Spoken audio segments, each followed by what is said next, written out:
টাকা এমন একটা জিনিস যেটা পাওয়ার জন্য মানুষ নিজের জীবনটা উজাড় করে দেয়। মানুষ বলে যে টাকায় সবকিছু হয় না, কিন্তু সত্যি তো এটাই যে বর্তমানে টাকা ছাড়া মানুষের কোনো অস্তিত্ব নেই। হাসপাতালের অসুস্থ মানুষটা জীবনে বাঁচা মরার সাথে লড়াই করে চলেছে, কিন্তু ডাক্তারের প্রথম কথা হলো যে আগে টাকা জমা করুন, তারপরে চিকিৎসা হবে।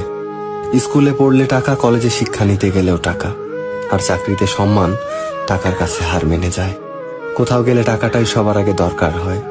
টাকা থাকলে মানুষ মানুষকে মানুষ ভাবে।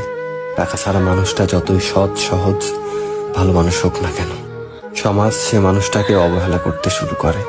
বাস্তবতা তো এটাই যে টাকা শুধু দরকারই হয় না, আজকাল মানুষের সব থেকে বেশি প্রয়োজনীয় জিনিস হয়ে উঠেছে।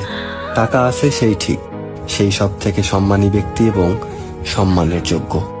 আর যার কাছে টাকা নেই, তার সত্যিগুলোকেও খুব সহজে মিথ্যে বানিয়ে দেওয়া যায়।